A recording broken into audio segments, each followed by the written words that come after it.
নমস্কার বন্ধুরা, কেমন আছো সবাই? আশা করি সবাই রাধারানীর কৃপায় ভালো এবং সুস্থ আছো।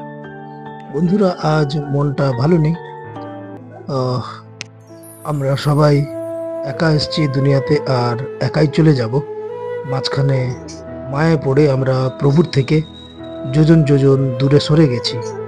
যাকে ভুলে এক মুহূর্ত থাকা দায়, আমরা তাকেই ভুলে আছি।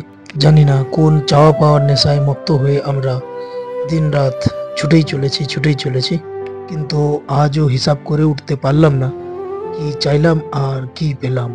যমুনা মহারানীর তীরে আসছিলাম, একটা চিতা দেখে কিছু কথা মনে পড়লো, কিছু অনুভূতি হলো। আহ, আমার আমার করে সারা জীবন সে পরিবার থেকে শুরু করে সব কিছু আগলে রেখেছিল, কিন্তু পারলো কি শেষ বেলায় আগলে রাখতে? এই তার সাধের দেহটাকে ছেড়েও তাকে চলে যেতে হলো, একাই চলে যেতে হলো। তাই আপনাদের বলি, মাসে অন্তত একবার শ্মশানে যে, সঙ্গে মোবাইল নয়, সঙ্গী নয়, কর্মের কোনো চাপ নয়, পরিবারের তাড়না নয়, সঙ্গী হবে শুধু একাকিত্ব। দেখবে অবিশ্রান্ত ঢেউয়ের মতো ভেসে আসবে এক একটি মৃতদেহ ঘিরে তার পরিজনের ভিড়। খুব নাম ছিল হয়তো তার এক সময়, কিন্তু এখন সে দেহ মাত্র, ডেড বডি। সারা জীবন দায়িত্ব আর কর্তব্যনিষ্ঠ কাঁধ আজ অবহেলায় দায়িত্ব মুক্ত। নেই কোনো পিছুটান, ভালোবাসার মানুষকে চিরদিন ভালো রাখার অনর্থক প্রতিজ্ঞার চির অবসান। সোহাগী আলিঙ্গন আর রোমকূপে উত্তেজনা ছড়াবে না, প্রিয় করস্পর্শে অব্যক্ত পুলকে গিয়ে উঠবে না বসন্ত বাতাস, রোদ বৃষ্টি ঝর্ণা। সাত রঙে উজ্জ্বল চোখের ক্যানভাসে আজ শুধু একটাই রং, কালো।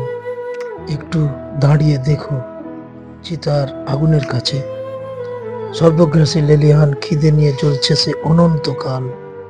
তার কাছে পাপ নেই, পুণ্য নেই, নেই বাল্মীকি রত্নাকরের বিচার। যে কোনো মানব শরীরে তার দৃপ্ত অধিকার। পরিবারের তাড়ায় দ্রুত চুল্লিগহরে প্রবেশের সঙ্গে সঙ্গে মুছে যাবে তোমার কর্তৃত্বের আস্ফালন। লালসার উদগ্র ইঁদুর দৌড়, প্রেমের মাধুর্য, অপমানে অশ্রুপাত, সন্তানের জন্য দুশ্চিন্তা, প্রতিজ্ঞার লৌহ মুষ্টি। মুছে যাবে যাবতীয় পুতুল খেলা। অবশেষে জল, একটু লক্ষ্য করো জলের দিকে। নদীর প্রবাহে প্লাবনে ভেসে যাবে অবশেষ নাভিমূল।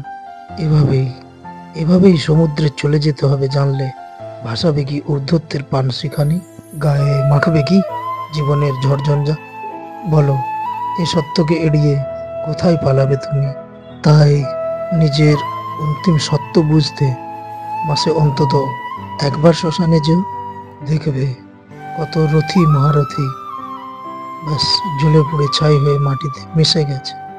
কষ্ট করে দিন রাত পরিশ্রম করে, খেয়ে না খেয়ে অনেক কিছু জমা করেছিল হয়তো, কিন্তু কিচ্ছু নিয়ে যেতে পারেনি। সাথে গেছে তো শুধু পাপ আর পুণ্যের হিসাব। তাই বন্ধুরা, আমরা বাস্তবটা দেখে যদি উপলব্ধি না করতে পারি, তাহলে আমাদের দুর্গতি আটকাবে কে? তাই আসুন আমরা সবাই প্রতিজ্ঞাবদ্ধ হয়ে সৎমার্গে চলার চেষ্টা করি। দেখি রাধারানী কৃপা করে কোন রাস্তা দেখান আমাদের। বন্ধুরা, রোজই আমি ধাম দর্শনের ভিডিও দিই, আজ একটু আমার অনুভূতিটা শেয়ার করলাম আপনাদের সঙ্গে।